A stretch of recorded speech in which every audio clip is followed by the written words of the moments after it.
Number 10, throwing garbage at the bride and groom in Scotland. Scotland's a pretty old country, so they obviously have some old school traditions that have stood the test of time. But one of the weirdest of the bunch revolves around their weddings and how they treat the bride and groom. Just before the holy ceremony is supposed to take place, friends and family of the engaged couple gather together for an old tradition that is known as blackening. Basically, what happens here is the friends and family throw all sorts of substances at the bride and groom, including mud and rotten food, to make a real mess before the actual wedding begins. It is believed that this old tradition is supposed to prepare the couple for the tough challenges they will face in their new life together and act as a rite of passage into marriage. While it may seem hard to believe that there is a pre-wedding tradition that could steal the actual ceremony's thunder, this one definitely holds a weird and special place in the hearts of the Scottish people. Number 9, no bathrooms for 3 nights in Indonesia. One of the absolute worst feelings in the world is needing to use a bathroom and not being able to find one. The only thing that could be even worse than this is knowing exactly where the bathroom is and not being allowed to use it. While this may sound like some sort of medieval torture method, it is actually an age-old ritual in many southern Asian countries such as Indonesia. The marriage tradition states that the bride and groom must be confined to their home for 3 nights, and they are not allowed to use the washroom during this time. The tradition also calls for their family and friends to smear the couple in rice, flour, and ash, and they use this as a way to symbolize their transition into a new life together. The families and friends will also keep a close eye on the bride and groom to ensure that they do not cheat and use the washroom or wash the food mixture off of their bodies. The Indonesians believe that the couple enduring this challenging period together will serve as a trial by fire and better prepare them for the road ahead. Number 8, mass kissing in Sweden. Okay, so to some people, this may not sound like such a bad idea when you first hear it, but when you consider that it involves a bunch of men kissing the bride-to-be, it does sound a little bit unholy in the eyes of a traditional wedding ceremony. However, these Swedish people have decided that if the groom ever leaves the room during the ceremony, then the male guests who are attending the wedding are free to kiss the bride as many times as they like until the groom returns. This definitely seems a bit out of the ordinary, but it's regarded as a lighthearted joke to keep the wedding fun and laid back. And if you thought the bride was the only one who could be a target of the kissing mania, then you would be wrong. As it turns out, the bride also has an action that can set off a total frenzy at the wedding. If she gets up from her seat at any point during the ceremony, then the female guests are allowed to kiss the groom until the bride returns to her seat. There probably aren't too many countries around the world where this would be accepted, but Sweden has fully embraced the kissing tradition.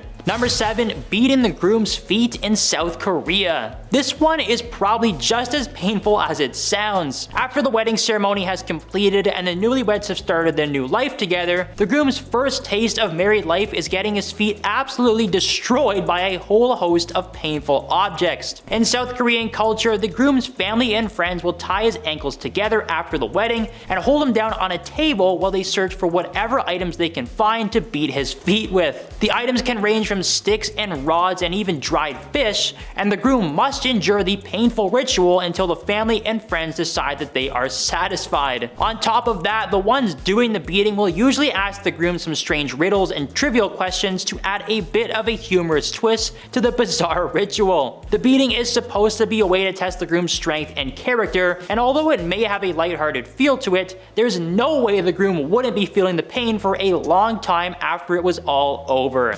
Number 6, carrying fire in South Africa. There are many interesting wedding traditions that take place in South Africa, but one of the oldest and wildest of the bunch is the fire carrying. This old South African tradition calls for the parents of the bride and the groom to bring fire to the home of the newlyweds. It must be pretty hard to transport a burning fire from house to house, but this tradition holds a special place in the heart of many South Africans and provides a blessing to the bride and the groom. The fire is meant to symbolize the coming together of the newlyweds and ignite the hearth in their new home. This is why it is important for the fire to be transported directly from their childhood homes by their own parents, because it will ensure that the family legacy is carried on for eternity. So while some people might think this is a little bit crazy and a bit of a fire hazard, it is an important South African tradition that will most likely last forever.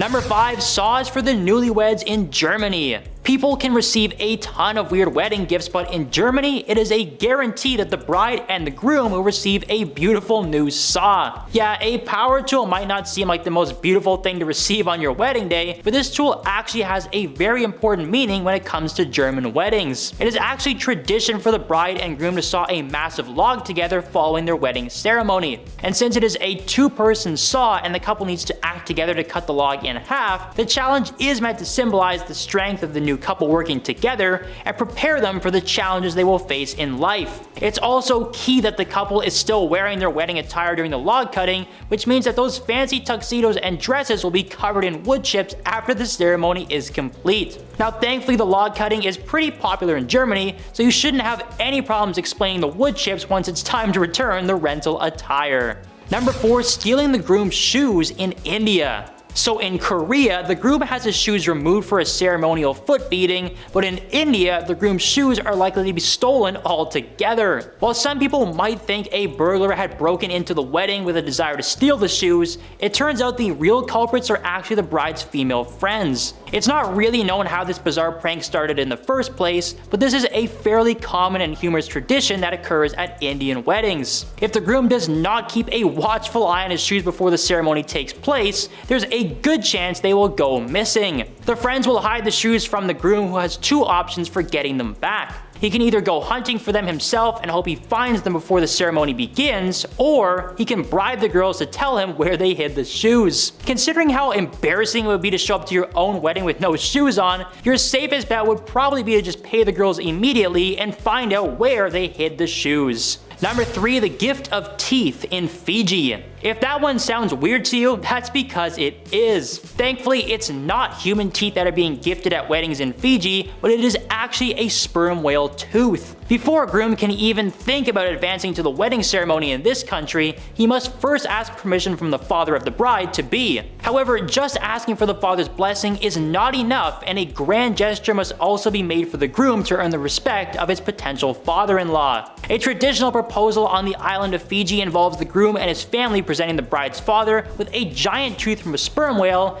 as this is considered a sacred item in the nation. While this tradition is generally more popular in rural areas, it is still very prevalent all over the country. However, obtaining a sperm whale tooth does not sound like such an easy task. The groom will more than likely have to find someone who is selling a tooth, and they can sometimes cost hundreds of dollars. Add that onto the already expensive wedding ring, and proposals on the island nation really start to add up. Number 2. Brides dancing for money in Cuba. The title of this one definitely sounds a little unholy and probably wouldn't be very well received in many countries around the world, but this is an old tradition at Cuban weddings. It is actually common for other men to dance with the bride at her own wedding in Cuba. However, it's not as simple as just walking up to her and busting a move. In Cuba, any man aside from the groom who wishes to share a dance with the bride will have to come up with some cash if he wants to join in on the fun. The strangest part about this tradition, though, is that the money is not just handed over in a traditional manner. The men who end up dancing with the bride will actually pin the cash to the bride's dress, and by the end of the dancing festivities, she will be covered in money. While it's pretty obvious to see why this might not look so good in other countries, the cash that the bride earns from the dancing directly supports the newlyweds' honeymoon plans. So it is actually in the best interest of the groom to encourage his friends to dance with his new wife on their special day. And at number 1, spitting on the bride in Kenya. Alright, now the money thing doesn't sound like such a weird idea. This is pretty much exactly what it sounds like, but the meaning behind it is actually very good. And instead of the bride having money pinned to her, Kenyans believe it is a blessing to have the father of the bride spit on her. This is a very old tradition in Kenya that dates all the way back to the early Maasai people, who believed that spitting on someone was a sign of respect. So in this case, the father of the bride spits on his own daughter to show his respect and congratulations for the start of her new married life. It's definitely interesting to see how different actions acts are treated around the world, because a foreigner who was attending a Kenyan wedding would probably think there was a terrible incident unfolding if they saw someone spit on the bride. There are many other wedding traditions from the Maasai tribe, including the groom trading animals in exchange for the bride, but the spitting seems to be the most popular in modern times.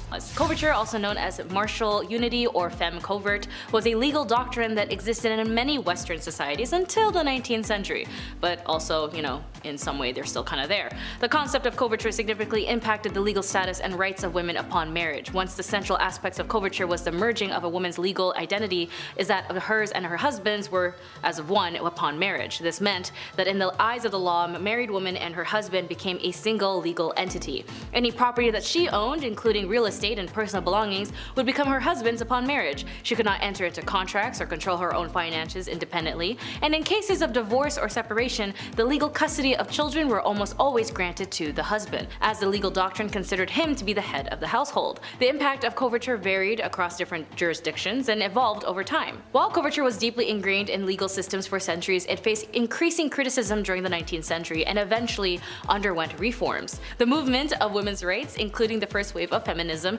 played a significant role in challenging and dismantling coverture laws. Number 9. Corset regulations. During the late 19th and early 20th century, there were instances of corset regulations in some regions. Particularly in the United States, these regulations were attempts to address concerns about women's health and their public morality and the potential impact of corsets on the female body. Some US states and cities enacted laws that specifically specified the maximum length of corsets. These regulations were aimed at preventing the creation of extremely long corsets, which were considered not only a fashion concern, but also a potential health risk. Enforcing corset regulations proved challenging as it required monitoring and measuring women's undergarments, which were both impractical and invasive. Compliance was difficult to ensure, and these regulations were not universally followed or reinforced, as over time, societal attitudes towards women's fashions and health evolved, and the popularity of corsets waned.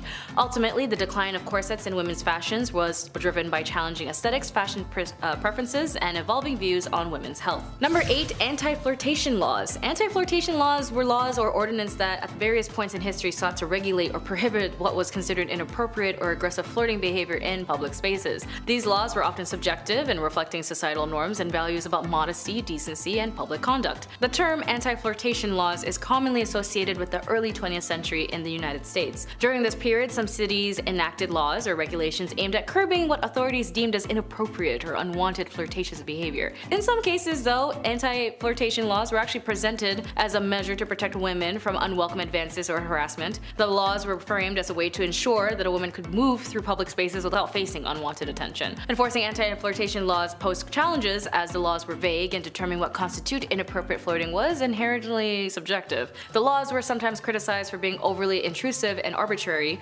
Anti-flirtation laws faced criticism from various quarters. Civil liberties advocates argued that such laws encroached upon individuals' rights to free expression and personal interactions. As societal attitudes became more permissive, the enforcement of these laws ended up becoming increasingly unattainable. Number 7. Unequal inheritance laws. Historically, many societies had laws governing inheritance that were unequal and discriminatory, favoring male heirs over female heirs. These laws, rooted in patriarchal norms, often restricted women's rights to inherit property, land, or other assets. Practice like primogeniture is a system of inheritance in which the firstborn son inherits the entire estate of the parents, as this practice excludes daughters and younger sons from inheriting significant portions of the family's wealth. The Borough English system was also a variant of primogeniture in which the youngest son inherited the family estate, while the elder sons received other forms of compensation. Like primogeniture, it disadvantaged daughters in terms of inheritance. While dower rights provided some protections for widows by granting them a portion of their husband's estate, they were often limited compared to the inheritance rights of sons. Dower rights varied, and in some cases widows received only a life interest in a portion of the estate. Over time, reform movements and challenges and changes in societal attitudes led to legal reforms aimed at addressing gender-based inequalities in inheritance. These reforms sought to ensure the daughters had equal rights to inherit all the family property, or whatever is in the will. Number 6. Restrictions on working hours. Restriction on hours for women were common in various parts of the world, often based in societal norms, gender roles, and concerns about women's well-being. These restrictions were part of the labor laws or social norms that limited the hours when women could work, the type of jobs that they could engage in, and in some cases the conditions under which they could work.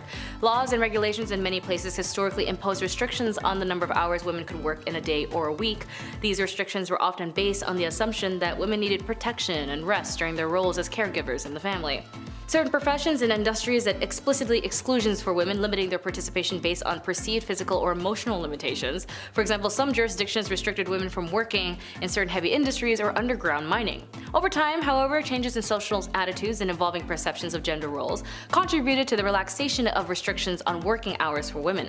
As the women's rights movement gained momentum, there was an increase in recognition of women's rights to work without undue restrictions.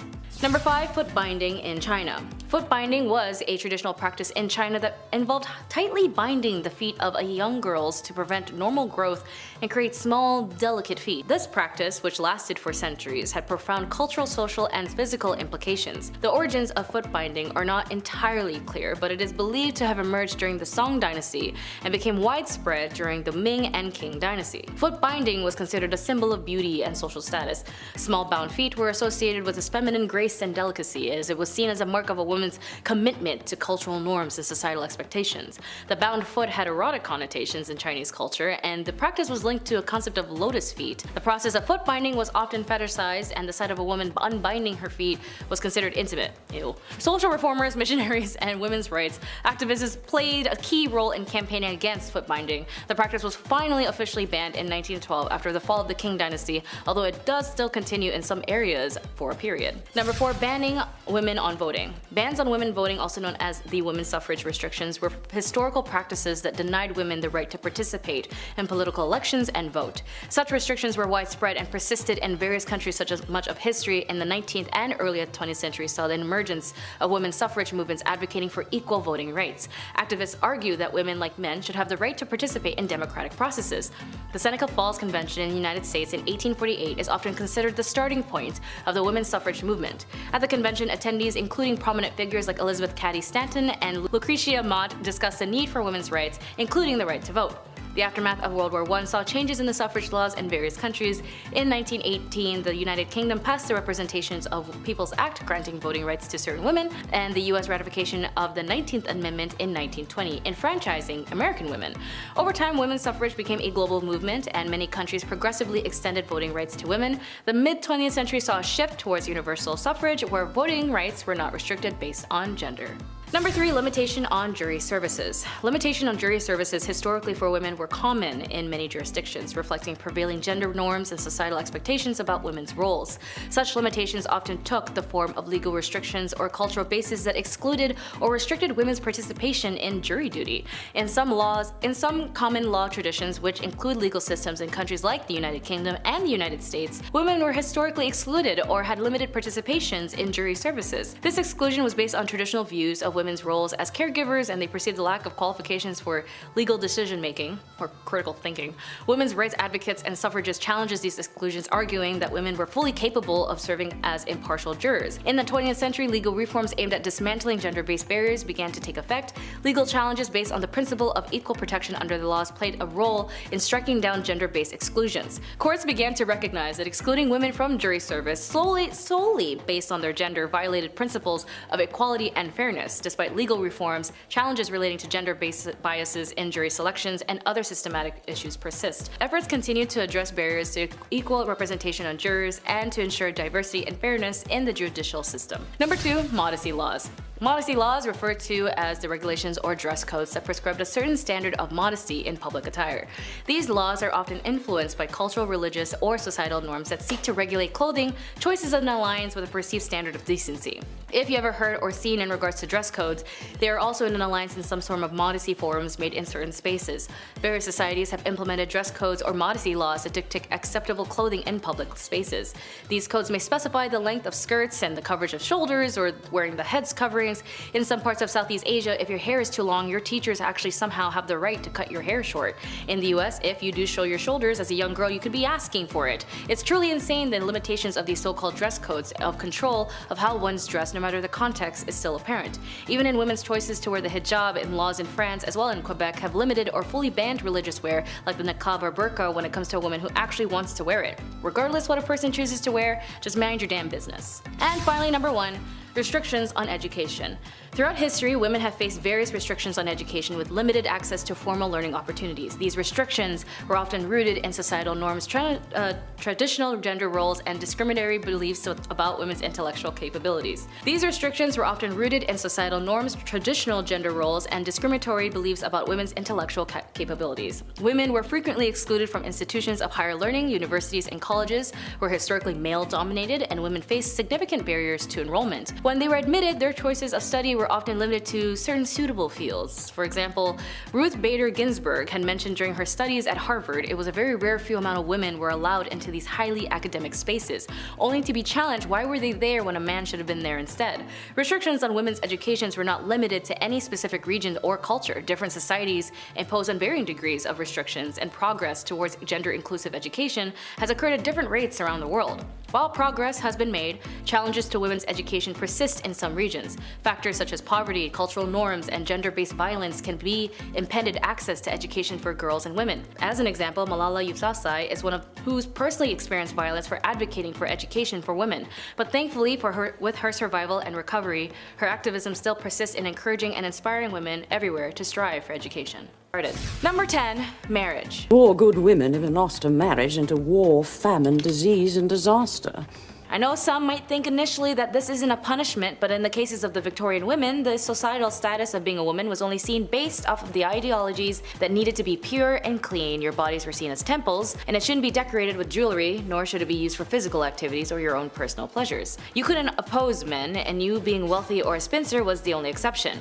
Single women were looked down on with shame and pitied, and as your main purpose as a woman was to marry and reproduce. Even young girls at the age of 8 to 12 would stop working as if there was no child labor laws or protection laws for children, and as soon as these women or young girls were able to menstruate, they would be negotiated into marriage and no longer be able to sustain themselves financially or just be a kid.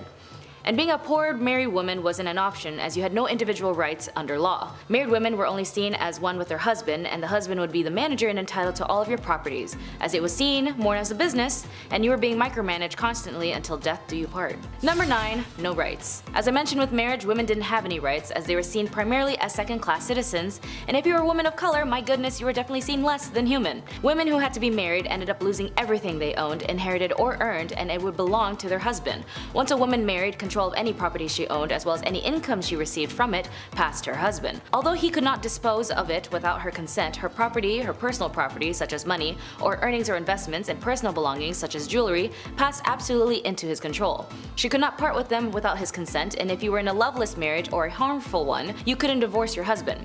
Divorce wasn't even a concept for women to execute without losing their own amenities, even in the court of law until the 1970s, almost 100 years or so later, after the spark of the women's suffrage movement in the mid-late 1800s. So men had the right to divorce his wife under the grounds of adultery, but women had to prove her husband was unfaithful, combined with other allegations including cruelty, bigamy, incest, and so on. Luckily, in the 1857 Act, divorce did become a bit easier little by little, but again only under the impression that the woman had legal grounds and proof her husband was unfaithful, with evidentiary support to back up her claims. And even then, she could finally earn some of her possessions. As for the husbands, if he wanted to divorce his wife, he didn't have to do anything, he could just say it and it would be fine. Number 8. No education. To me, education is extremely important, as it was something I learned growing up in my family, that education liberates you to understand yourself, those around you, and the world better. And for women in this era, they were received less education than men. They were banned from universities and could only obtain low-income paying jobs, as she was not allowed to follow a profession, as they were all closed to women. And the irony of them having Queen Victoria as the reigning accolade of this era, a woman and women of these times couldn't get an education to liberate herself or her children from defamation if the husband no longer sees her as a useful asset. So for women, especially those who could afford it, was raised in a privileged household with financial backings and exceptional family background, her education was only seen as accomplishments. Like, oh darling, she's a very accomplished woman, is something you might hear in these type of movies that depict the era, which only indicates that she had artistic talents like singing, dancing, and knowing foreign languages, and anything to help earn them a husband and be a benefit in the house. Even doctors at this time believed that if a woman studied too much education, she would stunt her ability to reproduce. Wild as hell. And when university allowed women to attend their lecture halls, their families would actually forbid them from going, worried that it would prevent them from finding a husband. Number 7. The right to work. Work was only available to those who had no choice, as their societal status prevented them from leveling up to the ladder to have a better life independently. Even more so, women who were labeled as part of the working class, these women fueled the industrial revolutions, making up to 60 to 80% of the working force in light industries such as cotton manufacturing. Even more so, those who were labeled as part of the working class, women of this era fueled the industrial revolutions, making up to 60 to 80% of the workforce in light industries such as cotton manufacturing. Women that had jobs outside of the home made them less likely to marry, leaving them with no choice but to stay in undesirable situations that made them undesirable themselves. In one study by the Buffalo State had noticed classing women and children together as helpless creatures needing the protection of strong men. They were indignant at the knowledge that women had to support themselves, that they had suffered degrading wrongs as working women. So for some, they'd have to result themselves into committing adult work, or even for some unfortunate circumstances, be sold into adult work, as they had often had heavy debts from predecessors or even used as bargaining chips for their partners. Poor women were not regarded as the Victorian society, as they could not fight back, as men had captured these women, straight up kidnapping them and kept them at their house. Differences in societal classes led to some women being ignored and unacknowledged in society for economic reasons and for the pleasures of some men. Women of the night had no exits of this profession and were stuck in this life, and they would be beaten, tormented, as this was obviously shamed on, as well as being arrested, which would lead us to number 6. Number 6, women who were in prison. In some revolutionary standpoints, being in prison might make you look like a hero or a villain, as it depends on what you were doing or what you stood for. For the Victorian era, women who had been the most vocal at this time for a multitude of things like women's rights, the women who were caught in the act of selling their bodies in order to obtain financial means would be arrested and sent to prison. But even women who were not adult workers would be arrested. Women who had premarital pregnancies, truancies, or adultery, or kept bad company would also be arrested. They would be sent to prisons or reformities, as for women of these times, a small step off of the Victorian pedestal made for a long fall. Women sent to prison in the Victorian England were subjected to regimes whose project was to enforce idealized femininity. This individualized treatment aimed at more regeneration than discipline, and was administered by an entirely female staff aided by middle-class philanthropic lady visitors. Considering women were placed only into two categories, being a wife and a mother, the reality is that they lived in a world that discriminated heavily against them. Due to their superior physical strength, men considered themselves the dominant sex and sought to keep women subdued for as long as they could. Number 5, prison life. Being accused of being an idle and disorderly woman seems like a very vague and inconvenient statement today, as it holds no worthy of prosecution, but for these women of these times, you would definitely go to jail for that. These roughly defined offenses were common charges against women in the 18th century. At least in some records of the names of these women have survived, there are 2 on the list who are sadly identified only known as an unknown woman, cannot give any account of herself, and the other being accused of being a vagrant and an idiot, which of course being an idiot isn't a crime unless you're doing something idiotic that hurts another person. Then yeah, I guess being an idiot is a crime. It is possible that up to 2/3 of prisoners in the House of Corrections, like the one at the prison called the Wakefield House of Correction, were female. Beating hemp was the usual form of hard labor, as well as if the women refused to comply or being able to commit to tasks, whipping and beatings were also a commonplace, particularly to those who convicted of vagrancy, lewd conduct, and night walking. Number 4, domestic harm. This is sort of stemming back to the whole marriage thing in number 10, as it basically ties in on how horrible life was being a woman in the Victorian era, or just being a woman in general in any historical time. With these sacrifices and determinations of these women, as they ensured the women like me were able to gain access slowly but surely to equal rights, but sadly when it comes to marriage for some of these women, they're also at risk of being in harmful relationships that were extremely normalized at the time. Violence against women and the lack of protection was common, as there were no laws for the physical violations they had to endure. After all, when you got married, everything you owned belonged to your husband, and so did your body, with or without consent. Domestic violence was an issue that captivated the Victorian imagination due to the unprecedented visibility that domestic harm began to receive in the press and the emergence of an ongoing debate during the 1840s and the 1850s. Domestic violence was an issue that captivated the Victorian imagination due to the unprecedented visibility that domestic harm began to receive in the press and the emergence of an ongoing debate during the 1840s and 1850s about the domestic harm and other marriage issues that affected women. Like all laws that slowly opened gateways to other clauses, the 1828 Offences Act that targets working class violence helped a cultural shift on the subject, and domestic violence became a topic to the public. Number 3, the angel of the house, or the angel in the house. When it came to the liberation, it all stemmed with the women's rights group's fought for equality and over time made strides in attaining rights and privileges. However, many Victorian women endured their husband's control and even cruelty, including sensual violence, verbal abuse, and economic deprivation. And there's no way out of it as it got worse, as a man named Coventry Patmore published a book called Angel in the House. It consisted of poems and the ideal Victorian marriage, and although it came from a place of grief at the loss of his first wife, the book had suddenly become a staple in women's behaviors in marriages, and then became a standard of their status. A woman's proper role was to love, honor, and obey her husband, as her marriage vows stated. A wife's place in the family hierarchy was secondary to her husband, but far from being considered unimportant. A wife's duty to tend to her husband and properly raise her children were considered crucial cornerstones of social stability by the Victorians. Representations of ideal wives were abundant in Victorian culture, providing women of their role models, and the Victorian ideal of the tirelessly patient, sacrificing wife is what depicted the angel in the house. And for these middle-class women, mimicking the angel in the house gave them more opportunities to find a successful match in marriage.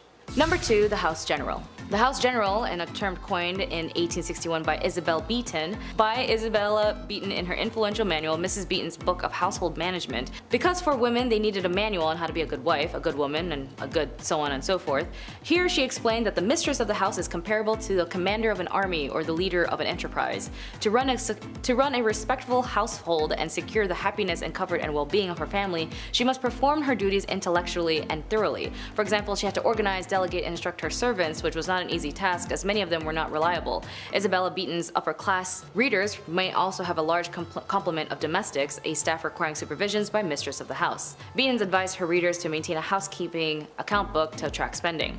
She recommends entries and checking the balance monthly, but also keep in mind this is the same lady who told people to put borax in bread to save money. This may not seem like a big punishment for some viewers, but if you were told that you needed a manual to how to live your life so you wouldn't be kicked out of society, that's not something that's a preference today, is it? And number 1, asylum. Now, if you're a woman who was out of the realms and just didn't want to be part of society like everyone else, maybe just suffered a series of mental health issues or even just looked ugly, you might find yourself in an asylum. They had such ridiculous reasons to lock up a woman, as I mentioned in the prison section on this list. From being a vagrant, disorderly, or whatever the case was, you'd go to prison, or even more so, to the asylum. For some families, if they just didn't know what to do with you, they just toss you into the asylum for not being complicit. In an investigation by a very passionate and amazing writer named Nellie Bly, she had experienced firsthand on the field of the mistreatments, the devastating conditions, and harm patients had to endure. In her report published in 1887 and later published in the book 10 Days in the Madhouse, it caused such a sensation it prompted the asylum to implement reforms and shed the light on the significant impact on American culture. Anyways, being a woman was tough as hell in the Victorian era, but with their determination for the right to vote, the women's suffrage movement that enforced lawmakers to ensure them to obtain sustainability today is the reason why there are so many genuinely incredible women who are able to become who they want to be. And it is important to note those who do not know how to look back at where they came from will never get to their destination. So be sure to read up and learn a lot. After all, the answer in our future is laid dormant in our past. Number 10, drowning. Drowning as a form of punishment was not a common practice in ancient Egypt, at least as far as historical records and archaeological evidence indicate. The ancient Egyptians had a legal system with various forms of punishment, but the various methods were typically less severe than drowning. But in records of the Code of Hammurabi, which was one of the oldest and known legal codes in human history, it provided a comprehensive set of laws covering a wide range of aspects of daily life, including civil, criminal, and commercial matters. One of the most famous aspects of the code is the principle of an eye for an eye, a tooth for a tooth, which laid out specific punishments for various offenses. Mentioning drowning, if there was adultery with a neighbor's wife, or if you had intimate relations with your daughter-in-law, more or less these punishments would go both ways, but interestingly enough, the laws depended on the person. Number 9, disinheritance. In ancient Egypt, inheritance and property rights were complex and evolved over time, with some variations depending on the specific period and social status of individuals. Generally, women did have rights to inherit property, but there was significant differences between men and women in terms of inheritance. During the early dynastic periods, women had relatively more rights and they could inherit and own property. However, as the society became more stratified and centralized with the rise of the pharaonic state, inheritance laws became in favor more for males. By the time of the Middle Kingdom, women's rights to property and inheritance were were gradually eroded. Property, especially land, was usually passed from father to son. Women could gain property through marriage contracts, dowries, or gifts, which they could then pass on to their children. But if they lose their inheritance, so do their children. Thankfully, there was legitimate ways of structuring a will, making unequal distributions of disinheriting a person so to minimize challenges which do not involve corporal punishment. These include a gift conditional upon the recipient not challenging the will, a no contest clause diverting assets outside the will by writing a life insurance policy into trust, or passing assets through the will to a secret trust. Number 8. Banishment. In ancient Egypt, as in many ancient societies, the legal system was complex and the punishment for various offenses could vary depending on factors such as the severity of the crime, the societal status of an individual involved, and the time period in question. Banishment was one possible punishment, but it was not the common form of punishment. Banishment in ancient Egypt was being expelled from a community or city was generally used for serious offenses or crimes. It was a severe punishment because it meant the individual was cut off from their community and likely left to fend for themselves in the harsh environment outside settled areas. And for women, it was typically a rare occurrence as the legal system in ancient Egypt was based on the code of law that changed over time, and evidence suggests that women could be subjected to various forms of punishments for their crimes, including banishment. Number 7. Punishment. More commonly, punishments for women in ancient Egypt might have included fines, corporal punishments, or forced labor. For serious crimes, especially those that threatened the social order or involved treason, more severe punishments like execution might be applied, but in some cases for less serious offenses, women might be required to pay fines. These fines could be in the form of money, goods, or livestock. Women, particularly those of lower social status, could be sentenced to perform labor as a form of punishment. This might involve agriculture work, construction, or other forms of manual labor. Depending on the nature of the offense, a woman's property or belongings could be confiscated as a form of punishment. As mentioned earlier, banishment was a possible punishment for serious offenses. Number 6. Beatings. In ancient Egypt, like in many ancient societies, corporal punishment, including beatings, could be a form of punishment for women, particularly for offenses that were considered serious or morally reprehensible according to the prevailing nature and culture and legal norms. It's important to note that the application of punishment varied depending on factors such as societal status and specific time period and the region within ancient Egypt. Corporal punishments such as whipping, beating, or other forms of physical punishment could be administered for various offenses. This might be more common for crimes like theft or adultery. Examples would be like switches, flexible branches, or vines could have been used for beatings. They would be capable of inflicting pain without causing severe injury, as wooden paddles with a flat surface could also be used for beating as well. They would also have been effective in delivering blows to specific areas of the body, and the simplest form of beating would be involved with the hands and fists. This method would also be easily accessible and wouldn't have to require any specialized tools, as well as whips, sticks, and rods. Number 5. Strangulation. Now for the more morbid section on this list, although stoning may seem like a common thing in this era as a form of capital punishment, whereas an individual is pelted with stones until death actually was not common associated with ancient Egyptian legal practices based on available historical and archaeological evidence. The primary method of execution in ancient Egypt was typically strangulation or impalement. Stoning as a form of capital punishment is more commonly associated with other ancient cultures in the region, such as ancient Mesopotamia or parts of the Levant. In these societies, stoning was indeed known as a form of capital punishment for various offenses, including adultery. Strangulation was one of the most common methods of execution in ancient Egypt. It was typically used for serious offenses and could be applied for both men and women. In cases where capital punishment was deemed necessary, strangulation was a method employed to carry out the sentence. Number 4. Lacerations. When it comes to corporal punishments, as I mentioned above, those who do commit adultery might deal with the consistency of beatings or lacerations. Texts speak of thrashing with a wooden stick, give 10 to 20 to 50 to 100 or even 200 times. They also mention branding and mutilation of the nose and ears. Tomb reliefs often show beatings of people, but in most cases these are private coercions of subordinates, not an official penalty. Sometimes the culprits are bound to a pillory. These punishments were all carried out in public and therefore also meant a loss of honor and degradation of the culprits. The results of these measures can be seen on many skeletons, as they are also including cutting off limbs, noses, and other parts of the body as a form of punishment, specifically connected to adultery or if you were married, specifically a married woman. It is a crime deserving of death, as it is easier to commit any other sin after that. The husband had a legal right to punish or forgive his wife or leave the court if the husband accuses the wife with no proof. The punishment of a man was much lighter, and the woman of the crime of adultery, as the Egyptians believed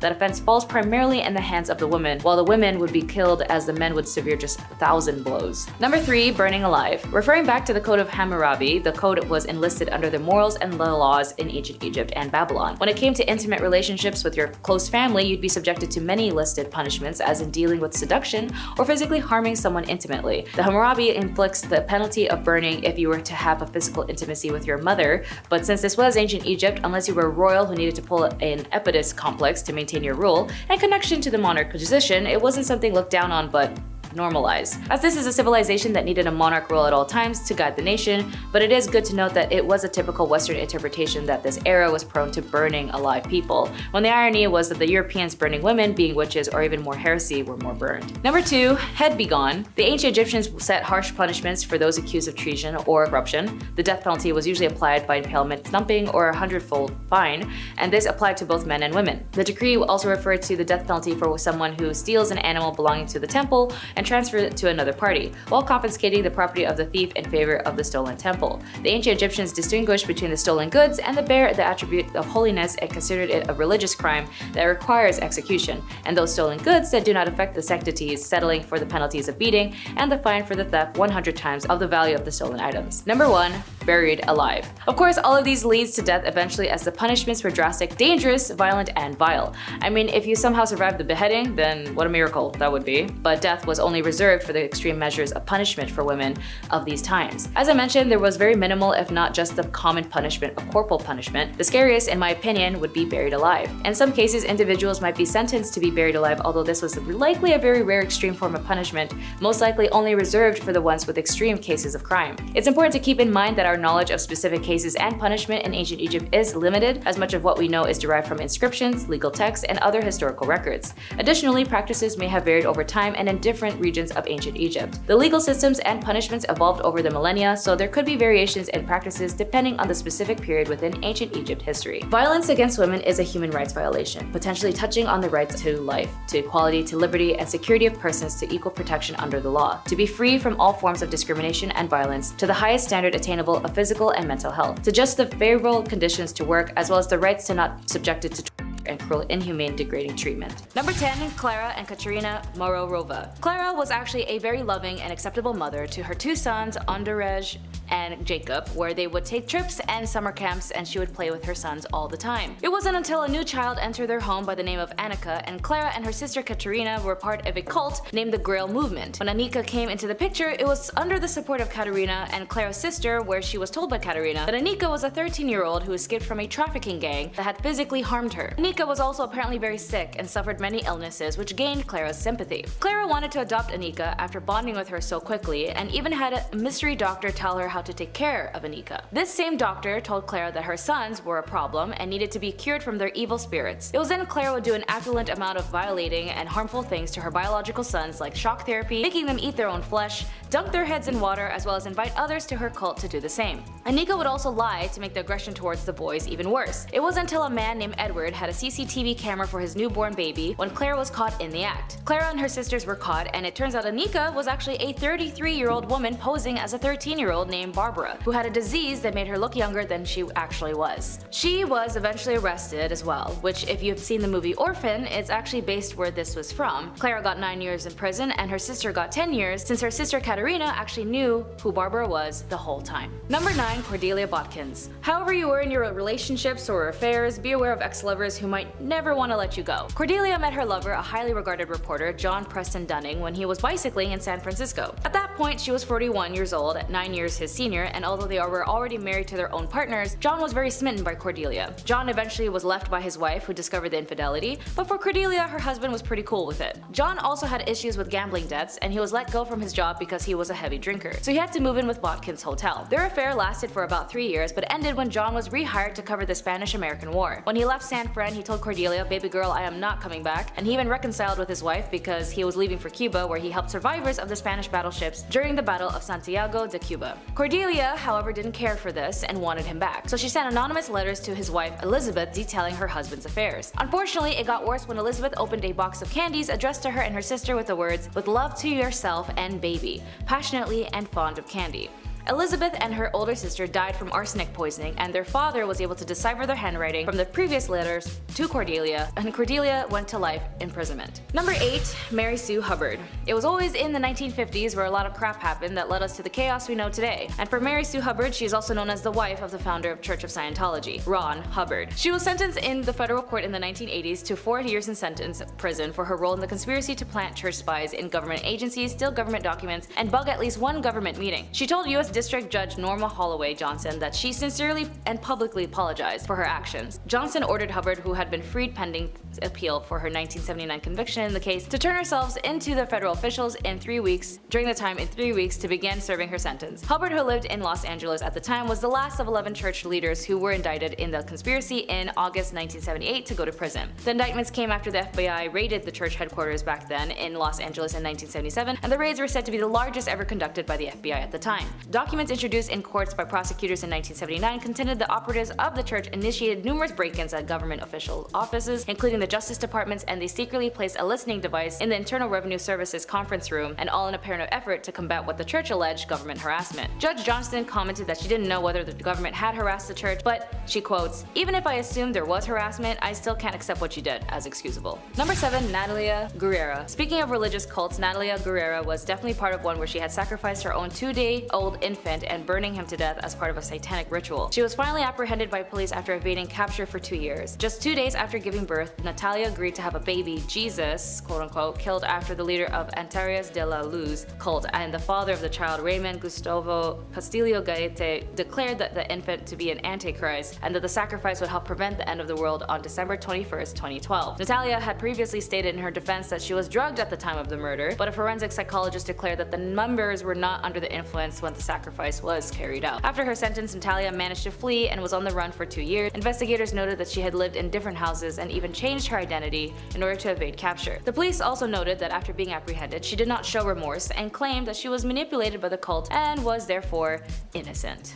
Number 6. Eileen Wuornos. Eileen Wuornos was a convicted serial killer as she targeted only men as an adult worker. She had up to 7 victims and would target specifically motorists, men who would meet her on the road as she acted as a hitchhiker. She was incarcerated at the Florida Department of Corrections BCI death row for women, and she tried to appeal to the US Supreme Court, which was later denied. At that point, she dismissed her legal counsel and terminated all pending appeals. She then would go off to say, in quotes, "I killed those men, I robbed them as cold as ice, and I'd do it again. There is no chance in keeping me alive or anything because I'll kill again, and I hate crawling through my system. I am so sick of hearing this she's crazy stuff. I've been evaluated so many times, I'm competent, sane, and I'm trying to tell the truth. I'm the one who seriously hates human life and would kill again." After extreme mistreatment she suffered while imprisoned and the inhumane management given to her by the officers, in her final interview she expressed to the media in quote, "You sabotaged me, society, and the cops, and the system. An attacked woman got executed and was used for books and movies and so on. Her final on-camera words were, 'Thanks a lot, society, for railroading my ass.' She was later executed by lethal injection." Number 5. Patricia Krenwinkel. As of 2022, Patricia Krenwinkel, now 74, was convicted of 7 counts of first degree in August 1969 for the Manson family attacks that left 7 people dead. She was also known as the Manson Girl when she was arrested in Mobile, Alabama. It was during the summer of 1969 where Charles Manson ordered his members to end the lives of 7 people in Los Angeles, including actress Sharon Tate. During the trial, Patricia Trial's attorney, Paul Fitzgerald, suggested that although her fingerprints were found inside the Tate home, she might have been an invited guest or friend. Seemingly unfazed by the possibility of a guilt verdict and a death sentence, Patricia reported spent much of the trial drawing doodles of devils and other satanic figures. All during the trial, she remained loyal to the Mansons and the family. Demonstrated of this unity included walking hand in hand with Atkins and Van Houten, singing songs written by Manson, as well as shaving their heads and carving a giant X on their foreheads.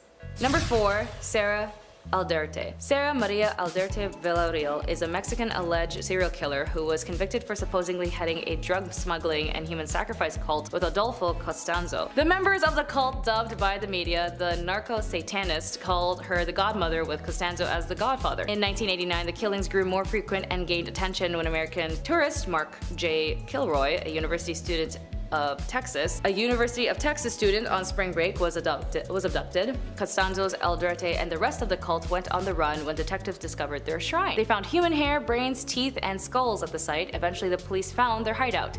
Aldrete was convicted of criminal association in 1990 and jailed for 6 years. In the second trial, she was convicted of several of the killings of the cult's headquarters and sentenced to 30 years in prison. If Aldarte is ever released from prison, American authorities plan to prosecute her for the murder of Mark. If Aldarte is ever released from prison, American authorities plan to prosecute her for the death of Mark. Number 3. Leonarda Cianciulli. Known as the soap maker of Correggio, Leonarda Cianciulli was a serial killer from Italy. Cianciulli was devastated after learning that her son was going off to prepare for the war in World War II. To keep him safe, Cianciulli offered human sacrifices. She killed 3 of her neighbors with an axe and made tea cakes out of their remains. Not only would Cianciulli eat these cakes, but she would also serve them to guests, and Cianciulli's third victim, Virginia, who was made into both teas and cakes and bars of soap. Once again, this soap was gifted to friends and neighbors, and Cianciulli was eventually sentenced to 30 years in prison. Sorta sounds like the femme version of Sweeney Todd, but a Bath and Body Works edition. Number 2. Enrica Marta. Often referred to as a vampire owing to the nature of her crime, it is generally believed that Marta kidnapped kids off the streets of Barcelona and put them in her work brothel. It's also believed that Marta killed minors and used their blood and remains in various elixirs. She then sold these elixirs to the rich, claiming that they treated dangerous ailments like tuberculosis. 12 victims have been linked to her, although it's suspected that she killed many more. Although some historians defend Marta and argue that her crimes weren't as bad, or as many as the traditional story suggests, she was actually detained and jailed in the Reina Amalia prison. Further investigation revealed more housing in Sant Feliu de Llobregat, property of Marta's family. Here they found remains of children in vases and jars, as well as books of remedies, including a list of rich clients who the police apparently tried to hide from being leaked, including rich politicians, doctors and businessmen, and bankers. Kinda similar to a case we had in our modern times with a guy whose name rhymes with Lefri Nipson. Although she was arrested, she was never tried since she died in the hands of her prison mates, and companions ended up lynching her. Apparently, some say her wealthy clients hired the prisoners to shut her up. It's very interesting how history repeats itself sometimes, as this was in 1913. Proving to be one of Victorian era's most infamous criminals, Amelia Dyer could be one of the most prolific serial killers in human history. Back in Victorian England, she was paid for adopting babies in a practice known as baby farming. Amelia Dyer turned this into her profession and adopted numerous children. She began by keeping them for a time until they passed of a natural cause, but ultimately turned into disposing them shortly after adopting them, thereby keeping the money without having to raise them. One of Dyer's victims was actually found floating in the river Thames on March 30th, 1896, leading to her arrest and eventual execution. While 6 victims have been confirmed, it's believed that Dyer may have killed up to 400 children throughout her life. In one of the most sensational trials of the Victorian period, she was found guilty and later hanged.